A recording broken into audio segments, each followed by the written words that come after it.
Welcome to We and Lewis, a podcast dedicated to celebrating the remarkable, creative, and energetic people who live in Lewis and are helping our community forge a collective soul as appealing as it is unique.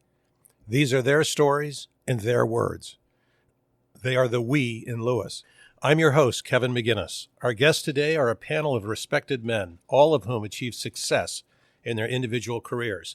Today, all are busy with a variety of self-chosen activities. And like our engineer extraordinaire, Steve Esfandiari, and me, they are retired. According to the Oxford Dictionary, retired means, quote, having left one's job and ceased to work. In reality, none of us have ceased. We may not be moving as fast as we once did, but we're still moving. Today, we're going to talk about what retirement has meant for us, a few things you might want to consider before you retire, and how to make it fun. Two quick caveats. Yes, none of us are accredited experts. That reality has never stopped us before, so why start now? Second, we know we don't reflect the entirety of the retirement community.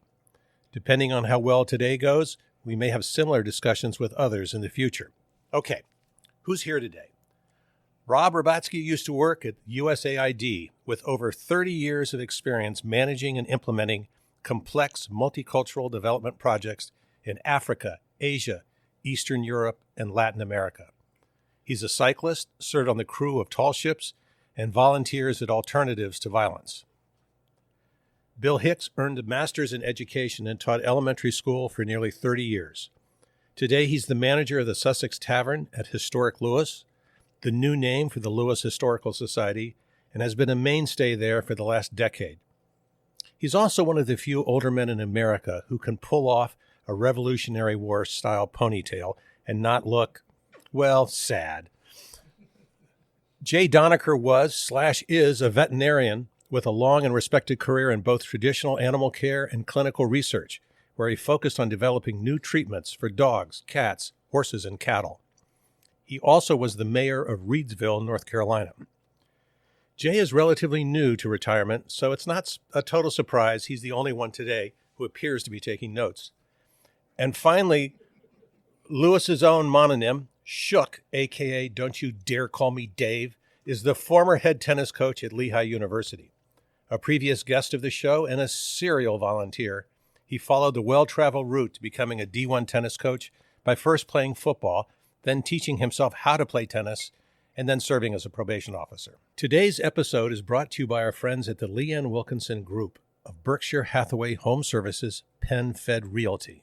Leanne and her team are routinely ranked as number one in the Berkshire Hathaway network in the U.S., besting firms throughout the country, including those in cities like New York, Chicago, and L.A. They make buying, selling, or just searching for the perfect home to start a family, retire, or spoil a grandchild easy. Their service is legendary, and they are perhaps the most supportive business in Lewis when it comes to helping out numerous charitable organizations throughout our area, including this podcast. We can't thank them enough for their support. Gentlemen, welcome to the podcast. For those who are listening closely, you may think you hear the occasional tinkling of ice. You're right. Today we're recording at Kindle, and yes, for once, the bar is open. Gentlemen, when you retired, did you have any idea what was going to happen? After 30 years of teaching elementary school kids, I knew I was not going to have snotty fingerprints on my pants anymore. I knew that I wouldn't hear my name called 10,000 times a day, Mr. Hicks, Mr. Hicks, Mr. Hicks. So I had a general idea of what was in store for me. I certainly wasn't sure what was going to happen, as having a calendar with a startup company and all of a sudden passing it on to somebody else. I certainly wasn't sure exactly what my retirement was going to look like, especially if the startup folded and it'd look a lot differently than what it is now. We were already living in Lewis, and I knew I'd be moving over here. So I had that to look forward to, a new life by the shore, which is, who doesn't want that? And we also had kind of a major renovation for our house on the calendar. So that became, that kind of slid right into my project management skills after that, unfortunately. I knew what was going to happen because I worked like 3-4 jobs my whole life, and I'm a selfish bastard. So I knew when I retired, it was going to be all about me. I was going to do whatever I wanted to do, whenever I wanted to do it, and no one was going to talk me out of any of that. So that agenda is still forwarded today. Did you begin to notice a few things about your work colleagues? And it's not just that they seem to be getting younger. Did you also begin to see a kind of inverse ratio between experience and confidence? The less experienced your coworkers were, the more confident they were right? Yes. It really got brought home to me. I was outside Lubbock, Texas, heading to a meeting at 4-6's ranch, and I got pulled over by a Texas ranger for speeding because I had a rental car. I didn't realize it could go that fast. And when he got out of the car, looking in the side view mirror, I thought, damn, does your dad know you of the car? And then I realized he was this Texas State Trooper. So, yeah, everybody seemed a lot younger towards the end. I know with me, I was the team leader in charge of the 4th and 5th grade teachers. And sadly, my team called me Dad. And part of it was because I had one of them as a student many years before, and the other one I coached in soccer. So there was a bit of truth to that. My colleagues, I think, looked at me and said, "You're not going to really retire, are you? I mean, how can you walk away from all of this?" And I said, "Yeah, you're probably right. I'm probably going to stay involved in it somehow or another." And then you started looking at the income implications of continuing to work for pay. Said, "Nope, I'm not going to work anymore. It's too expensive." I was okay with retiring. The first time I retired from the parole office, I was doing intensive supervision. So last 2 weeks I had a particularly ugly death threat. So that was an easy job to leave, and I couldn't wait to get out of that. I walked away quickly. And then 25 years as a college tennis coach, that was hard to walk away from because I enjoyed it and it was rewarding. But the travel, and I started to get a little too old to be banging around the tennis court at that age. So it was fun and easy to walk away. Sure. How many times did you retire? I retired from the parole office and then from Lehigh University twice. You didn't retire from high school? No, they retired from me. Okay. So they had enough, so they asked me to leave. Yeah, there's a vacancy. Yeah. Yeah. Oh, you mean the tennis coach job? Oh, yeah. I forgot about that one. Yeah. No. No, there's a vacancy if someone's interested in that. Did you find yourself working with or sadly being managed by people the same age as your children? Not managed, but interacting with the sales team, yes. And I had to remember that they were my kids' age with a different set of emphasis on being on time or showing up dressed appropriately, or what I thought was dressed appropriately. But it was more with the sales team. The management, the startup, we had a very small team. There were only 5 of us that started the company. So you could look eye to eye, and I never realized, well, he was 20 years younger than me, but not quite young enough for me to call him my son. But the sales team, absolutely, especially Chippies, that, bright smile, he walks through the door and everybody likes to see him. I just thought, damn, I hope that's not what my daughter's going to become. Luckily, I didn't have any supervisors my kids' age. Like I said, my colleagues were all my kids' age. And then when it got to a point where I was 30 years older, then some of them, I was afraid they were going to start calling me grandpa. So it was time to go. I think the retiring itself, making that decision wasn't hard because the state of Pennsylvania made it for me. The administrivia coming down from the State Board of Education drove me away. I went to my finance guy in January and said, "When can I go?" And he said, "You can go this year." I went in the next day and told my principal, "I'm done in June." I guess for me, I did work with a lot of people who were my kids' age, and whenever I'd ask them what was going on, they'd always start telling me stories about their parents and what they're telling them to do or what they're talking to them about, and asking me if that's what I would do. And it was kind of like, okay, that's not really the answer I want to get. I want to get, okay, who's playing in town this week? What's a good happy hour we can all go to, et cetera, et cetera. I stopped being a bail bondsman and I took the parole office job. I had already had a number of social faux pas that followed me. And so I never, and then I carried a badge and a gun for 10 years. So people don't usually, no matter what their age, give you their opinion. So, and then in college tennis coaching, everyone knew that I was a little different than them. I had no country club background. I just wasn't brought up like all of them, and it was pretty damn obvious. So no one really told me what to do there either. So I enjoyed a lot of my own opinions, which is nice. You were a legend in your own mind. And I still am. There you go. Someone recently suggested that you should do 2 things when you retired. First, if you have enough money, buy yourself a nice car, because you probably hadn't had a good car for a very, very long time. Yes, we were standing next to my Honda Accord when he said this.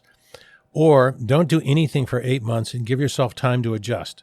I ignored his advice as well as his promotion of carb cycling. Did he have it right? We probably took a full year, my wife and I, after we retired, just to let something find us. You know, I knew if we jumped into it, it'd be, oh, this is great. And then you find out 2 months into the volunteer job that, no, it really sucks. So, my rule of thumb when I talk to people about it too, is wait a year and let whatever you're going to do find you. Buying a car, as a kid, I used to ride my bike up from the beach to the antique store that used to be the country store and get penny candy there. So, I knew about this place from back in my past. The doctor's office that's on campus now. Well, that was Clifton's newsstand. And I'd go to Clifton's when I was a kid again and get my Cherry Cokes and comic books from there. So, I knew about the place. I always had an interest in history. So I called Marcos, got in touch with Marcos and said, hey, you looking for volunteers? I've got clothes. And that was the beginning of the end here. I just like sailing. I wish we had a tall ship here in Lewis. I mean, for a time we used to have the Kalmar Nickel come in and pay a month-long visit. And I missed that. And I mean, I just saw this opportunity. It seemed crazy. And so I asked my wife, I said, you want to get rid of me for a couple of weeks? She said, have at it. And so I signed up and went blindly down to Galveston, Texas, and jumped on the Pride of Baltimore and sailed for 6 days from Galveston to Pensacola. You're a watchman. You're part of the rotation of the crew. So I was on Sea Watch, which is, what time was that? That was like 8 p.m. to midnight, 8 a.m. to noon. So they called me Sea Bob. And we just take care of the boat. We'd sail the ship, altered the sails when we needed to do that, kept it on course, just kept trucking towards Pensacola. Were you ever up in the rigging? Never. Never. I mean, those boats don't seem to follow any OSHA regulations at all. I mean, the people who do go up there, and they're underway, the boats are hauling, and they're climbing up in the rigging, and they clip in once they get up there, but they don't on the way up, and they're all on bare feet. How do you operate on a sailing ship in your bare feet? I mean, you must break your toes all the time. I don't know. But at any rate, no, they do not let the guests do that, thankfully. Shame you missed the Kalmar Nickel. It used to come here for many years. Yeah. And I did 2 summers, and it was wonderful. Now they can't come because they don't dredge. Right. And when the ferry comes in, does a spin move and pushes everything over. Otherwise, it was a great experience. Yeah. Yeah. So. I believe it. Yeah. No. And the Lord Baltimore. That's a beautiful vessel. I moved down here, and there was an advertisement in the newspaper says they're looking for crew for the Kalmar Nickel. So it was 100 hours of training. It was like 2 weeks on the ship when it was here, and then you get your seamanship papers, and then you're doing 2 cruises a day out in the Delaware Bay. And on several occasions, we had all the sails up, and there's 9 miles of rope. So I'm just a deckhand. That's all I do now, even. So I just yanking and cranking. That's all I do. I don't do anything thinking, but it's a great experience. I really don't have anything to add except the tall ship experience is fantastic. And if ever you all have a chance to sail with the Star Flyer, Star Clippers, those are sailing ships designed by a Swedish, he was a steel magnate, that if you really want to get the tall ship experience, you can get it. It's excellent. Mm-hmm. I'd recommend it for anybody, whether in the Mediterranean, the Caribbean, or Nice. Greek Isles. Wow. Sounds like you're not working on that one. Was there a specific instance when it hit you that you were retired and people were no longer interested in what you had to say? When somebody asked me if I wanted to go pub night down the club, and I didn't have to look at my calendar to figure out whether I had something to do or not. That's when it hit me. Hey, I'm retired. I can do it. The first day of school the next year, and at 8:20 when the welcome back meeting was supposed to be taking place, and I knew all of my colleagues were sitting in the high school auditorium, and I was sitting out on the deck with a cup of coffee, watching the birds, and it was like, yeah, this is what it's all about. I would say it's the Sunday afternoons as you watch everyone drive back, head across the Bay Bridge, and go home. And as you said, you're sitting on the back porch with a drink and know you can sleep in on Monday. Yeah, we used to play 8 tournaments a fall in Division I, and when the first weekend tournament would come, that was the best I felt. And every weekend after that, I go, wow, I don't have to be gone from Thursday to Sunday, and don't have to, 6 o'clock breakfast and go all day and night. So I forgot all about that. So thank you for that memory, because I'm gonna. I can't wait to think about the next tournament and how I don't have to go. Has someone offered you help with your groceries at the grocery store? I haven't, but I've had more doors open for me as I'm walking out of Home Depot or Lowe's. I would say my experience with that is that there are some very sharp elbows in the aisles of Lloyd's. And I think that's for a reason. They're so narrow, as we all know. I've never gotten that. It's the ponytail. It must be the hair in the ponytail, yeah, because it's if I'm walking out of the Giant, usually people try and run in front of me, balancing 4 bags, and they just look and walk away. Do you pay more attention to stairs? I do. When you're taking them one at a time, you don't have to pay attention so much. I don't go bounding down anymore, that's for sure. What about after happy hour? I was that's just gonna rolling, say. tumbling, something of that nature. It's not, yeah. I find I have to pay attention. The stairwell in the tavern is treacherous at best. I usually fall down it or up it at least once a week, and that's being careful. So as I'm going up, or anybody else goes up, my mantra is stay on the wide side. Stay on the wide side, Right. and usually that'll work and at least get me up or down. Have you ever woken up and looked around the room and thought, nope, not today. I'm just going to stay here in bed, do nothing, and watch some bad movies? Yesterday? Nice. That's a luxury I've never taken advantage of. When I was teaching, I was always up by 6 o'clock, and I thought, okay, now I can sleep in, but I don't. I still get up at 6 o'clock just about every morning. And it's you make your own routine. You get up and you make the coffee and you make your breakfast and you read the paper, and I still do that every morning. Yeah, tick tock, tick tock. when the sun lights up, you got to be up with it. Sleep is way overrated. And when the sun goes down, now we have to go to bed then too. Well, you know? that's the counterpoint, Unless right? the World Series is on. Yeah, the best part of retirement's the lack of urgency when you get up in the morning.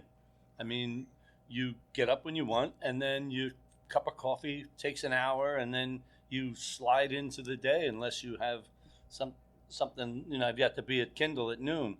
Then you have to, schedule your whole morning around it. So You have to get dressed, right? yeah, that's right. Take a shower in the morning. What's that about? I don't know. Do you think having routine is critical to your mental health? Yeah, for me, a routine is pretty key. If I'm staring at a blank day, I get a little nervous, so I start to fill it in. The default is I can always go down to the golf course and hit a few balls or something.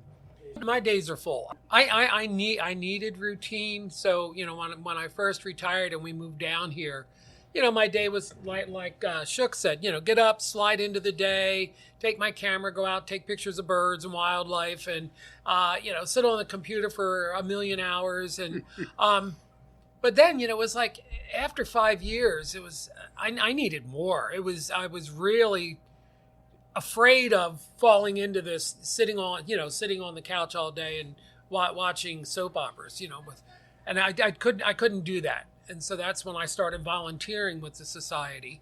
And then 5 years ago when the job came up, I said, yeah, I'll come out of retirement and go back to work.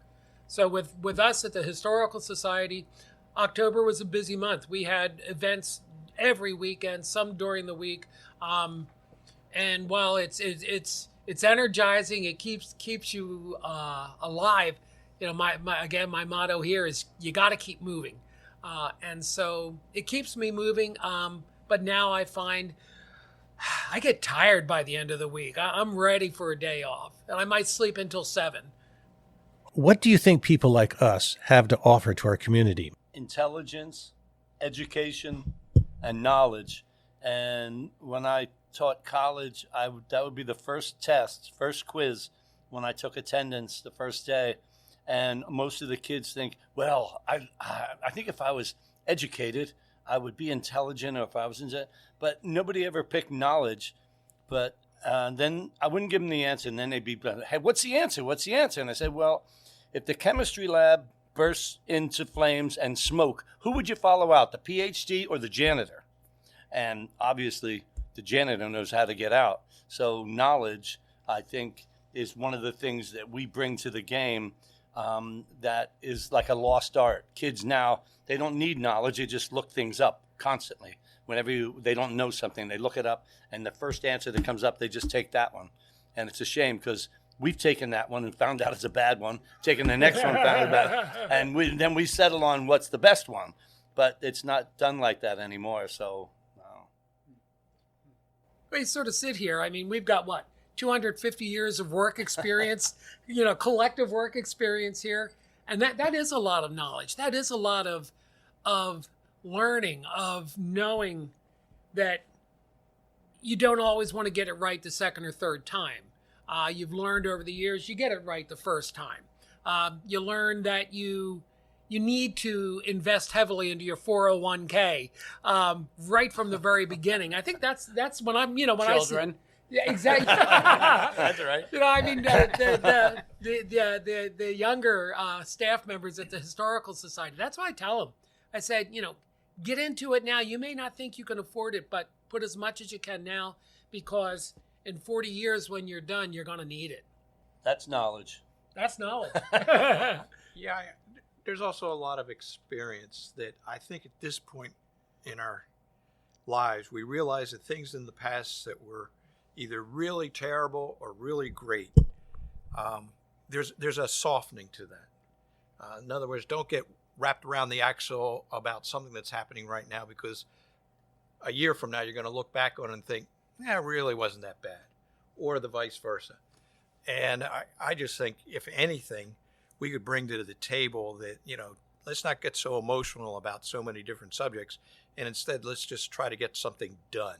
And our experience is how you can get it done efficiently, to avoid the hoopla, to avoid all the, I don't know, Drama. drama, that's the word. Avoid the drama. And if you look back on all the things that you've created, I will guarantee you that it wasn't drama that made it happen. It was just discipline. It was working. It was taking things one step at a time, and don't get wrapped around the axle that it's not as good as what you want it now. And you just keep plodding along. And then after 40 years, you look back and say, holy shit, look what I did. So I think that's what we can bring to the table, that if things aren't really good now for somebody who's in their 20s, don't worry about it. Just work on it. Just keep chipping away. That's what got me to where I am. I didn't have any dramatic, all of a sudden, change in my fortune. I think too, you have to live in the present with an eye to the future. Far too many people get stuck into the what ifs. What if I do this and that happens? What if I do this and that doesn't happen? And then you find that your stress is based on just supposition. So you live in the moment, you take it, you act in the moment, but keep that eye towards the future, because this is going to happen again somewhere, and you'll know how to handle it. And take those life experiences, not so much work experience, but life experiences where you go through tragedies in your life, you go through valleys in your life, but the point is, we've gone through them, and we know you can get out on the other side. And so you sort of keep it away from, it's okay. It may seem bad right now, but it's okay, because there is a path out. Yeah, I'm just amazed at the collective wisdom there is within 5 miles of downtown Lewis. Right in this room, right here now. Yeah. I mean, you guys are awe-inspiring, but moving a little bit beyond,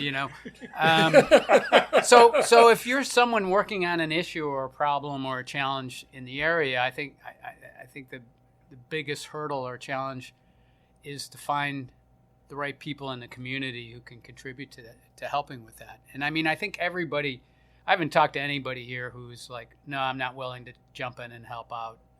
Generally, people are, and they appreciate that they're recognized and asked to contribute, and so that's a win-win for all of us. I think how we can kind of move that down and help younger people in our community, not just kids in high school and college, but mid-career people here in southern Delaware who are struggling with all sorts of things in life. How we can help with that, I think. Some of the philosophies you were just sharing, Bob, did you kind of weave that into the work you're doing at Alternatives for Violence? This is a program it's a Quaker program that we work on in this SCI, Sussex Correctional Institute. So for the county jail, there are guys inside the jail who are trained in this as well. And we work with groups of men once a month. We'll do a 3-day workshop with them and help them and look at how they deal with confrontation and better ways that they can confront, let's say, not violence per se, but somebody who's in their face. The normal reaction would be to push back, to fight back. How to get them to think a little bit differently about doing that. So, and there are some really great people working on that program, both inside the prison and outside the prison. Yeah. Do you find that generationally, like we've been alive a long time, we've seen, baby boomers, Gen X, Z, Y, whatever they call them now. Mm-hmm. Do you think that the issues are following them? Each different generation's thoughts are changing how their needs? I mean, I think if I was in my 20s right now, or even 30s, the thing I'd be trying to get my head around and master is AI, because that's coming for everybody. Mm-hmm. I mean, it's a technology that, just read yesterday that Amazon is laying off 30,000 white-collar workers. I mean, this is all going to be incorporated into the work life. And so the quicker you can master that and help your employer or your business with, using it to their advantage profitably, the better off you're going to be as far as an employee or person to contribute. Yeah, the younger generation, that never ceases to amaze me with all the different types of them. They're like, well, I want a house. I want to buy a house. I want to buy a house. And they say, but I'm close, but I'm not there. I go, let me tell you something. This is what we have experienced. We couldn't afford our first house either. No. But we thought, well, we did it. And then eventually you do make enough money to pay for it. And you get comfortable and you get to take vacations again. But they're just, like you were saying, Mr. Hicks, that they just don't, like the 401ks and stuff, they don't understand that, there's a correlation between work ethic and income and lifestyle. You know what I mean? They just think, I don't know what they think is actually the problem. So. I think that a lot of it is what I see in the younger generation is this, it's all about me first. Everything becomes personal. So, if you say, I don't think you should be doing that. Well, I can't do that because I need to do this, you should invest in your 401k. Well, I can't afford to do that because, I need to go out every Friday night and do my club night or something. And it's, again, living in the present, but keeping an eye towards the future and looking out at everybody and realizing it's not all about you. This is not about you. It didn't happen to you because it's just life. I remember my dad saying the same thing to me. So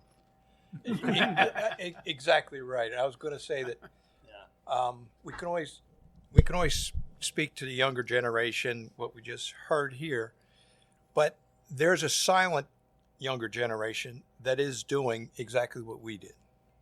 My son was in the Navy and still is, and the people that he interacts with, I'm impressed with. My daughter's with Meta and the people that she interacts with, I'm impressed with. So I think there's a large segment of the younger generation population that we just don't hear about that is doing like you and I did. It's the flamers. It's the one who just are emotional and dramatic that draw our attention. And unfortunately, we have to be careful that we don't let the dramatic ones paint, their profile across that whole generation. There are a bunch of youngsters that are doing really well, plodding along, setting aside into their 401k.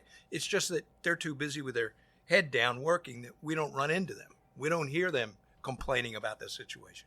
It's the complainers, I guess, that we have to be careful that we don't paint the whole generation. Well, I think it's the soundbite world that we live in. When we were younger, did any of us ever hear of an influencer? Nope. And influencers rule the world right now. My dad hit me with an influencer many times. That's exactly right. Thinking back to when you were the age of the group we're talking about now, how many times did you seek out advice from people in their 70s?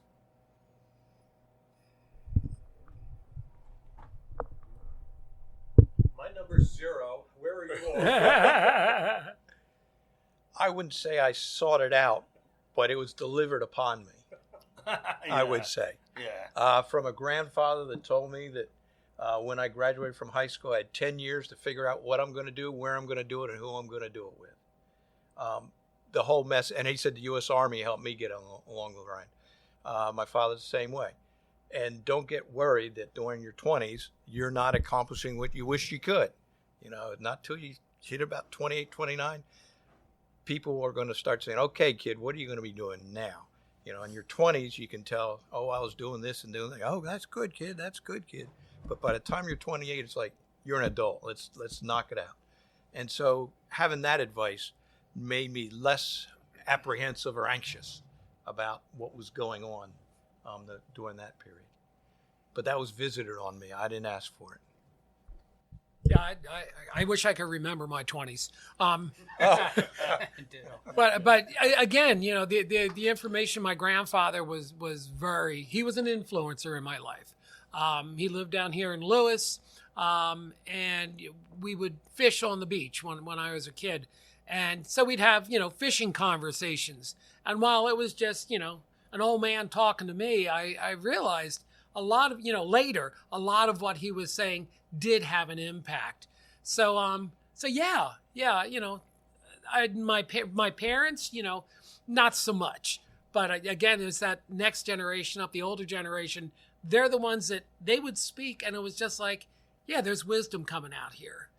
If I'm hearing what you guys are saying right, it was the grandparents that were more influential than your parents. Is that true? Up to a certain age, I felt like, my parents were trying to parent me, and I didn't want to be parented anymore, Had to rebel, and, my kids were the same.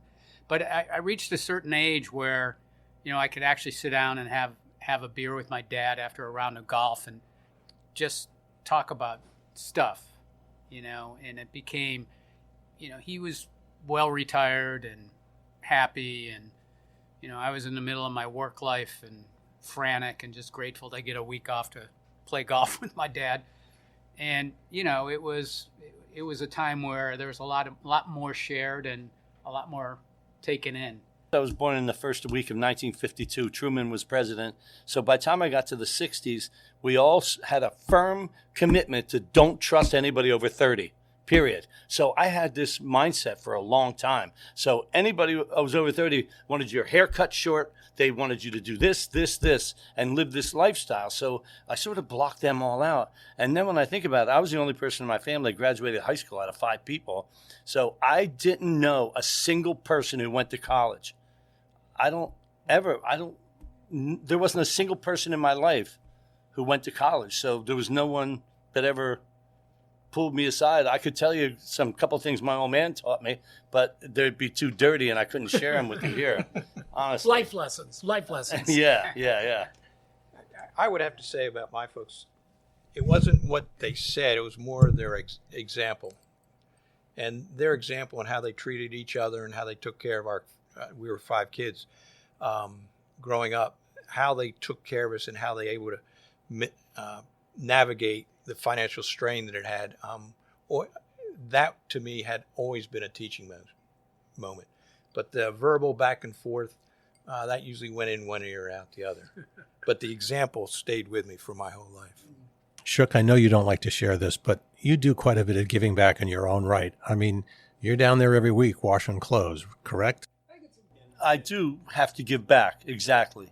I mean, I'm blessed with my life. I never even played tennis in my life. I taught myself how to play by hitting against a wall. I ended up getting a free master's degree. My daughter went to Lehigh for free. It opened up a whole world to me. And that I don't know where that came from, but it's important that I give back because, it gives somebody else an opportunity that I had. So every day I do volunteer work. I think it's important to me for my mental well-being. Again, it's that you gotta keep moving physically and mentally. So going in 5 days a week, running the tavern, meeting all of these people, it keeps my brain active. It keeps me teaching. Which it was, for 30 years I was a teacher. Well, I'm teaching again, and having a love of history.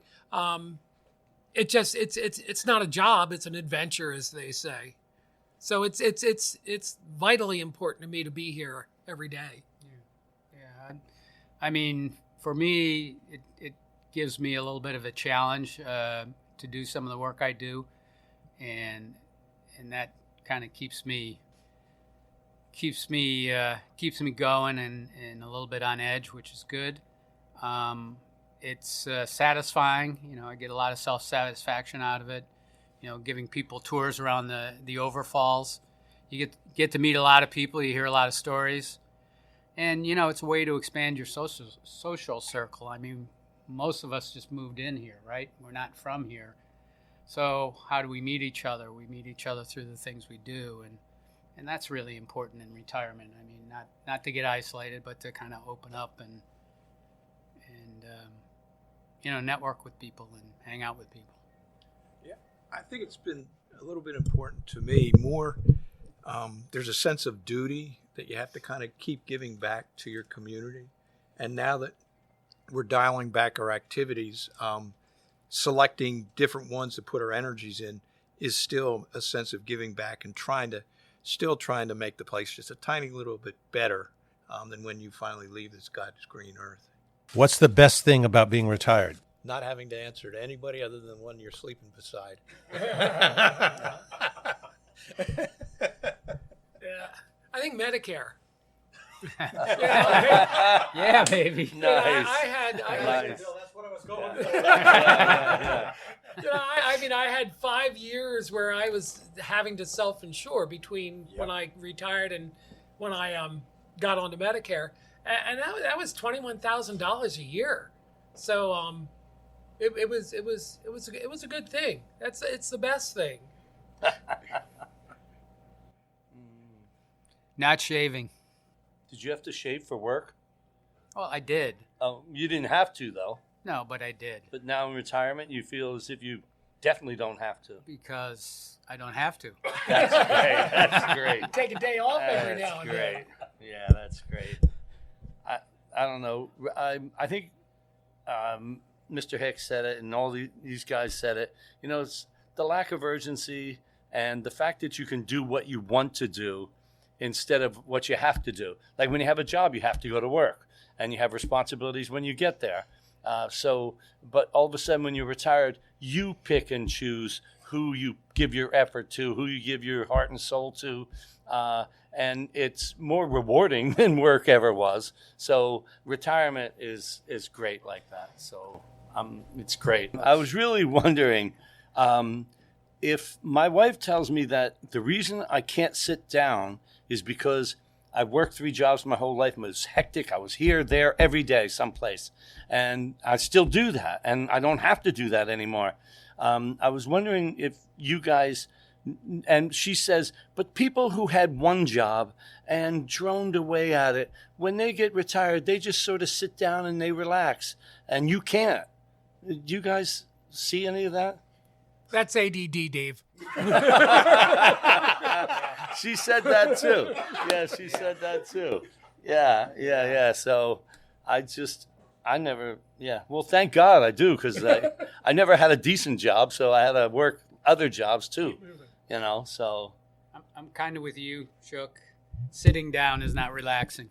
What has Lewis given to you in your retired life? Friendships. I've made so many friends here. My wife, I said, we should probably move. It's getting crazy here. She goes, we have too many friends here. Too many. The people embrace me. Imagine that. I've never lived in a small town, so being in a small town environment where you do know a lot of people and you can say hello to folks on the street, that's really nice. And hopefully it's not going away, but small is getting bigger. Yeah, I think what Shook said was that network of friends that you build, that network of people that you can surround yourself with, and it's not a job where you have to work at it. It's just a natural thing, you know. And we were walking down the street last Tuesday night, and Amy Marasco comes walking up with her niece, and so she says to her niece, well, introducing my wife, she said, well, this woman is doing, all kinds of things to save the world, and this guy pours a great drink, And so when the mayor of the town recognizes you, it is. It's that small town friendly. It's that small town vibe. It's that everybody's here working for Lewis, and that's the thing. In many, many cases, everybody that we deal with cares about Lewis. And so that's why Lewis and Bloom is so big and has so many volunteers. That's why we have 170 some volunteers down at the Historical Society, because people care about it and they want to give to the town because it seems like the town is giving back. What has been very enjoyable here is that there is a very large sense of inclusiveness and non-judgmental. Mm-hmm. That often in small towns like where I was, people can get provincial pretty quick. And I've never experienced that through the different years that we've been here. Now that we're here full time, It's just like what you said as well. It's much more inclusive than what I've experienced elsewhere. Well, thanks to all of you for joining us today and opening up about a topic that many men still find a bit too personal or even a bit taboo. Kind of like saying Beetlejuice. Say it out loud and bad things will happen. It's interesting that if you're lucky, two of the major events in your life, raising children and retiring, don't come with an instruction manual. How lucky our children are that there'll be AI. Thanks to our friends at the Leanne Wilkinson Group for their support today and for all they do, whether it's buying and selling real estate or supporting all the organizations that make Lewis such a remarkable place. And a special thanks to Matt for being our landlord and good friend and for sharing his beautiful establishment with us today. And it's worth noting that after 50 episodes, he finally feels comfortable enough with Steve and I to open the bar while we record. Thank you. Yeah. And finally, thank you for joining us today and for listening to what we had to offer. Gentlemen, let's raise a glass to our listeners. Cheers. Hear him. Cheers. Salute. Steve, Matt, and I hope you're having an incredible fall. The weather is still wonderful. Parking is now possible and age-friendly. And we're heading into the holidays where eating and drinking are not just expected, but required. Good times. Until next time, from our recording studio in the heart of downtown Lewis, which periodically is also used as the bar at Kindle, this has been We in Lewis, the podcast. See you on the streets.